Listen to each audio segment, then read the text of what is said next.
তুমি পুরোপুরি কল্পনাতে বাস করছো না, আবার বাস্তবেও বাস করছো না। দুইয়ের ঠিক মাঝামাঝি জায়গায় বাস করছো। আমি নিজে যে ভুলটা করেছি সেটা হচ্ছে আসমানের আবেগের মূল্য দিয়েছি। তোমার বিষয়ে কোনো রকম খোঁজ খবর করার প্রয়োজন বোধ করিনি। খোঁজ খবর করে সব জানলে বিয়ে দিতে রাজি হতেন না? রাজি হতাম, আসমানের দিকে তাকিয়ে রাজি হতাম।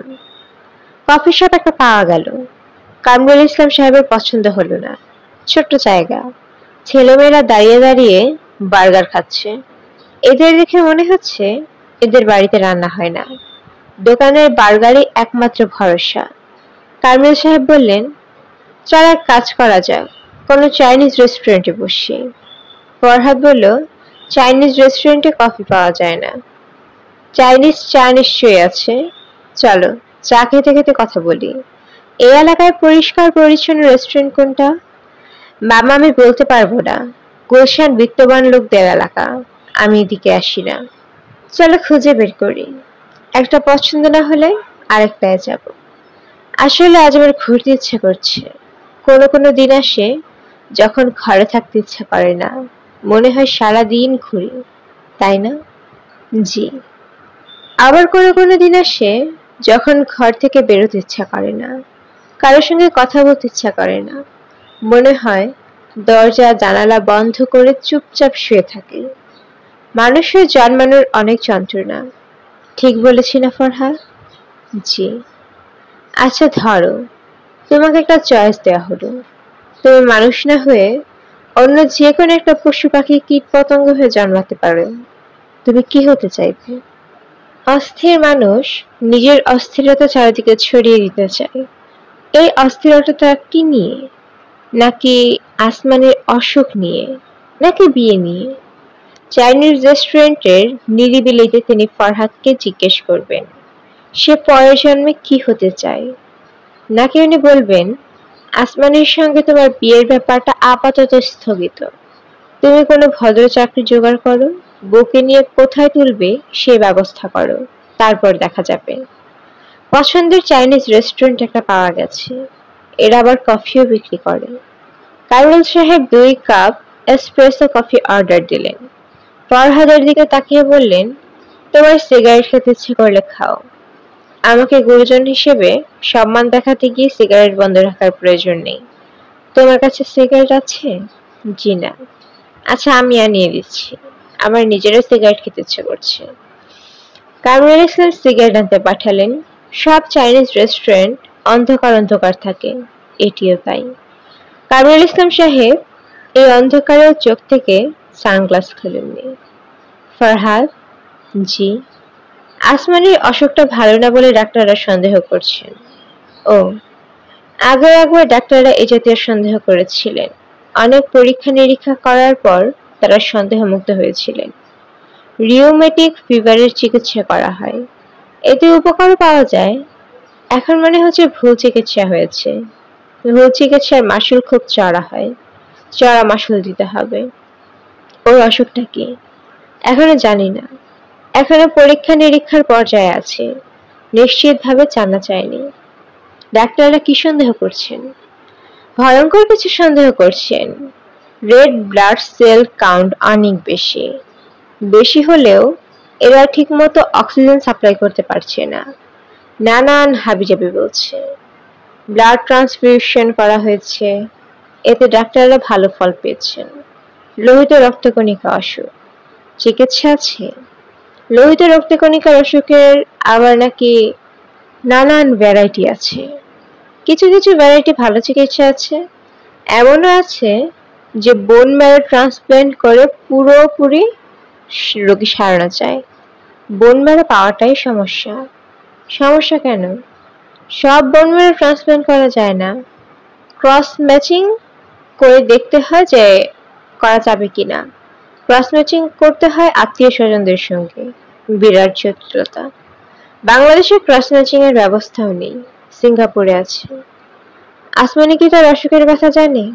না, তাকে বলা হয়েছে রিউমেটিক ফিভারের কথা। তোমাকে নিরিবিলিতে ডেকে আনার উদ্দেশ্য কি জানো? জি না। আসমানির অসুখের খবর দেওয়ার জন্য তোমাকে ডাকিনি। অসুখের খবর দেওয়ার জন্য চাইনিজ রেস্টুরেন্টও ভালো লাগে না, এসপ্রেসো কফিও ভালো লাগে না। তোমাকে ডেকেছি এই কথাটা বলার জন্য যে বিয়ের ব্যাপারটা তুমি আপাতত মাথা থেকে সরিয়ে দাও। আসমানির বিয়ের জন্য খুব অস্থির হয়ে আছে। জ্ঞান ফেরার পর প্রথম যে কথাটা বলেছে সেটা হচ্ছে, আমার বিয়ে হয়নি, ওকে সিঙ্গাপুর নিয়ে যাওয়া হবে। জানি না, আমার এত টাকা নেই। শুধু আসমানিকে একা নিলে তো হবে না, বোন মেয়েরা ক্রস ম্যাচিং করার জন্য আরো অনেককেই নিতে হবে। আমার এত টাকা নেই। সিগারেট চলে এসেছে। ফরহাদ সিগারেট ধরালো। কামরুল ইসলাম সাহেব সিগারেট খেতে চেয়েছিলেন, কিন্তু তিনি প্যাকেট হাত বাড়ালেন না, কফির কাপে চুমুক দিলেন। ফরহাদ, জি। চলো আসমানিকে দেখতে যাই। জি চলুন। কামরুল ইসলাম সাহেব উঠলেন না, বসে রইলেন। কফি শেষ হয়ে গেছে, তারপরে তিনি শূন্য কাপে চুমুক দিচ্ছেন। ফরহাদ, জি। তুমি কিন্তু আমার একটা প্রশ্নের জবাব দাওনি। কোন প্রশ্ন? পরের জন্মে তুমি কি হয়ে জন্মাতে চাও? আসমানিকেও জিজ্ঞেস করেছিলাম, সে খুব অদ্ভুত উত্তর দিল। সে বলল, কামরুল ইসলাম সাহেব কথা শেষ না করে উঠে পড়লেন।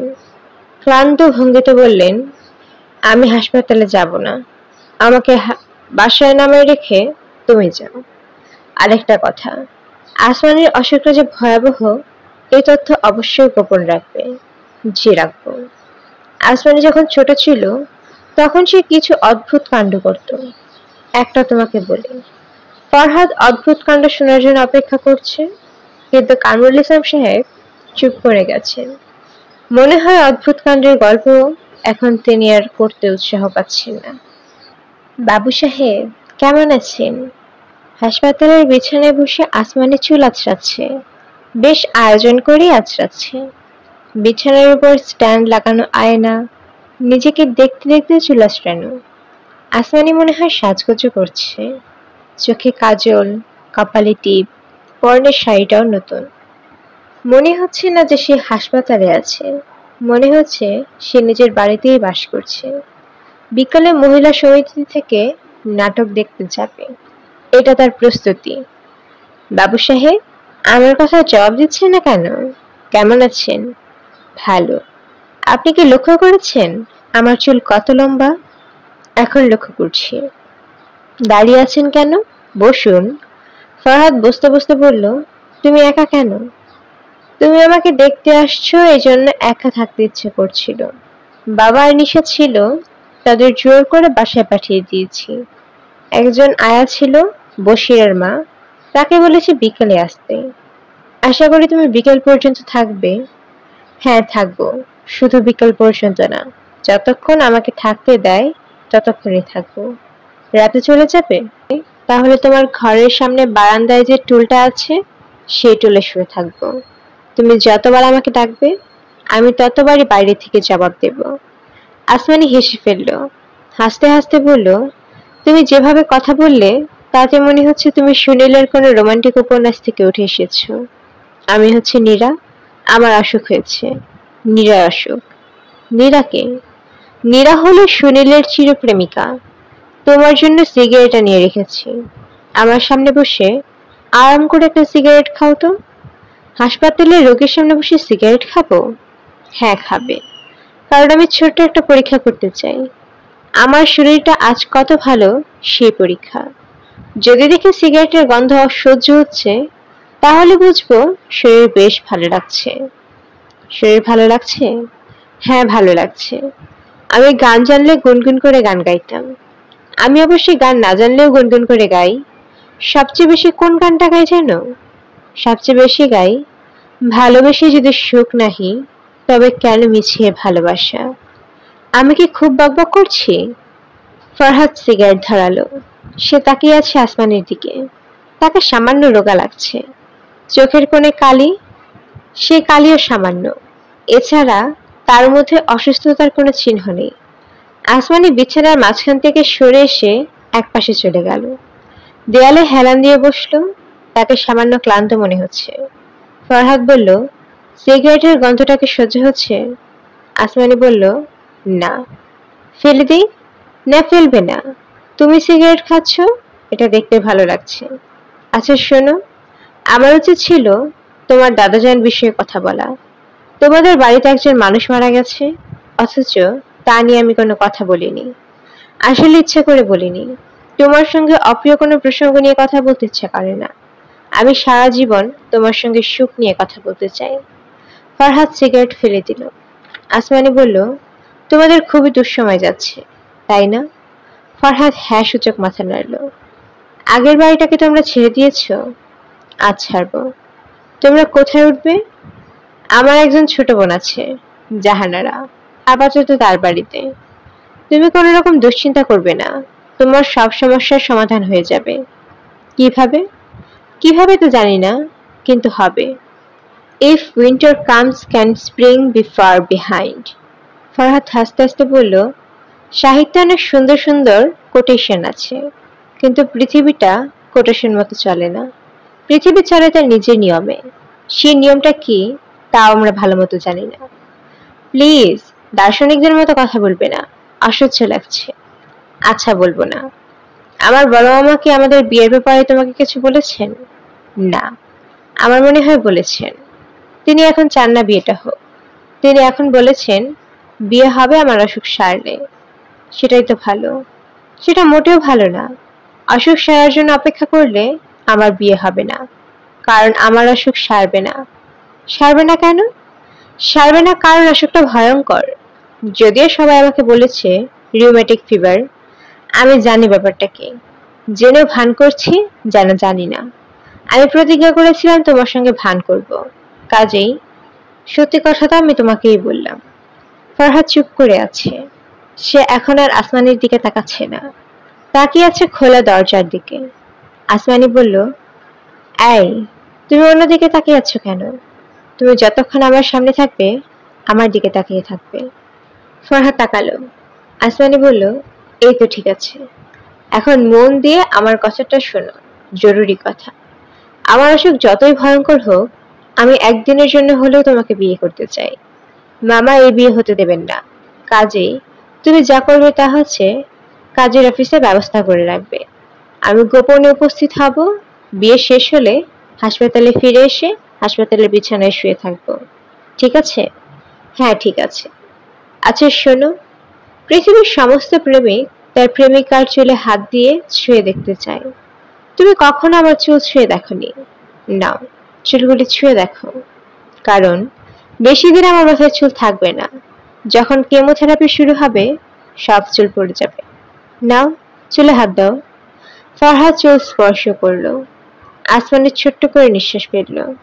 এখন তুমি চলে যাও। চলে যাব? হ্যাঁ চলে যাবে, কারণ তোমাকে দেখে আমার খুব খারাপ লাগছে, কষ্ট হচ্ছে এবং কান্না পাচ্ছে। তুমি সারা জীবন আমার পাশে থাকবে না ভাবতেও পারছি না। সত্যি সত্যি হয়তো কেঁদে ফেলবো। আমাকে কাঁদতে দেখে তুমি কাঁদবে। পুরুষ মানুষের কান্না খুব বিশ্রী। প্লিজ তুমি বিদায় হও। ফরহাদ অবিশ্বাস্য গলায় বলল, বিদায় হব? হ্যাঁ বিদায় হবে। আর শোনো, আমাকে বিয়ে করতে হবে না। এতক্ষণ তোমার সঙ্গে ঠাট্টা করছিলাম। যে মেয়ের কবরের উপর দাঁড়িয়ে আছে তার আবার বিয়ে কি? আচ্ছা বলো তো, আজকে আমাকে সুন্দর লাগছে? হ্যাঁ সুন্দর লাগছে। তোমার চোখে আমাকে যেন সুন্দর লাগে, এই জন্য আমি সকাল থেকে সাজছি। কাজল দিয়েছি, মাস্কারা দিয়েছি, গাল গোলাপে রাখছে না, ব্লাশিং দিয়েছি। আমার চেহারা অতি দ্রুত খারাপ হয়ে যাবে।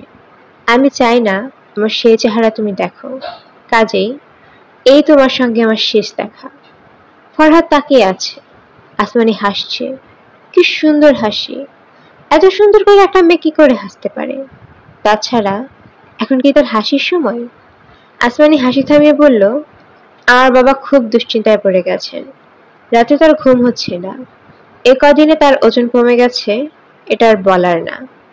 কেন এমন হচ্ছে বলো তো? কোনো প্যান্ট এখন পরতে পারেন না, ঢিলে হয়ে গেছে, বেল্ট লাগে। বাবাকে আজ দেখে খুব মায়া লাগলো। কথাবার্তাও ঠিক আগের মতো বলতে পারেন না, কথা আটকে যায়। তোমাকে নিয়ে খুব দুশ্চিন্তা করছেন? এই মুহূর্তে আমাকে নিয়ে দুশ্চিন্তা করছেন না, তার ফ্ল্যাট বাড়ি নিয়ে দুশ্চিন্তা করছেন। বাড়িটা বিক্রি করার চেষ্টা করছেন। আমাকে দেশের বাড়ি নিতে হবে, টাকা কোথায়? বাবা তো আর সারা জীবনে যা টাকা পয়সা পেয়েছেন সব ওই ফ্ল্যাট কিনতে শেষ হয়েছে। যে মুহূর্তে ফ্ল্যাট বিক্রি হবে আমরা হয়ে যাব পথের মানুষ, জাগ্রত জনতা। আসমানি আবার হাসছে। ফরহাদ মন খারাপ করে তাকিয়ে আছে। আসমানি আজ অন্য দিনের চেয়ে বেশি হাসছে, বেশি কথা বলছে। স্পষ্ট দেখা যাচ্ছে সে ক্লান্ত হয়ে পড়ছে। তার কপালে বিন্দু বিন্দু ঘাম। ফরহাদের কি বলা উচিত? এত কথা বলার দরকার নেই, তুমি চুপ করে থাকো। আসমানি শাড়ির আঁচলে মাথার ঘাম মুছতে মুছতে বলল, একজন ভালো মেয়ে হিসেবে আমার বাবাকে বলা উচিত ফ্ল্যাট বিক্রি করার কোনো দরকার নেই। চিকিৎসা করে কোনো লাভ হবে না। এই চিকিৎসাটা শুধুই মনের সান্ত্বনা। তোমরা বলতে পারবে মেয়ের চিকিৎসায় ত্রুটি হয়নি। এই মনের সান্ত্বনার জন্য পক্ষের ফুটের হতে হবে কেন? কিন্তু এরকম কোনো কথা আমি বলিনি। আমি খুব স্বার্থপর তো, এজন্য বলিনি। এই শোনো, তোমাকে আজ কিন্তু খুব সুন্দর লাগছে। ছাই রঙের শার্টেও লাগছে। তোমাকে বলেছিলাম না ছাই রঙের শার্টটা পুড়িয়ে ফেলবো? পুড়েওনি কেন এখনো? গরিব মানুষ তো, শার্ট পোড়াতে মায়া লাগে। শার্ট গা থেকে খুলে দাও, আমি পোড়াবো। আমি তো গরিব, তার আমার এত মায়া নেই। কই, খুলছো না কেন? শার্ট সত্যি খুলবো? অবশ্যই খুলবে। আসমানি মিটিমিটি হাসছে। মনে হয় তার মনে কোনো দুষ্ট বুদ্ধি খেলা করছে। আমার সামনে শার্ট খুলতে লজ্জা লাগছে? হ্যাঁ, তাহলে কাজ করো, টেবিলের উপর দেখো একটা প্যাকেট আছে। প্যাকেটটা নিয়ে বাথরুমে ঢুকে পড়ো। মনে নেই তোমার জন্য 7টা শার্ট কিনেছিলাম? কোন বারে কোন শার্ট পরবে কাগজে লিখে রেখেছি। আজ বুধবার, আজ তোমার কপালে হালকা সবুজ রঙের শার্ট। চিরুনিটা নিয়ে যাও, মাথা আঁচড়াবে। বাথরুম থেকে বের হয়ে আমার দিকে তাকিয়ে মিষ্টি করে হাসবে। তারপর স্ট্রেট দরজা দিয়ে চলে যাবে। আমার সঙ্গে বকবক করে আমার মাথা ধরিয়ে দিয়েছ। এখন আমার মাথা ঘুরছে, আমি শুয়ে থাকবো। তোমাকে একা ফেলে চলে যাব? হ্যাঁ, চলে যাবে। আমি একা থাকবো না, বাবার আসার সময় হয়ে গেছে। ও আরেকটা কথা, প্রতিটি শার্টের বুক পকেটে একটি করে চিঠি আছে।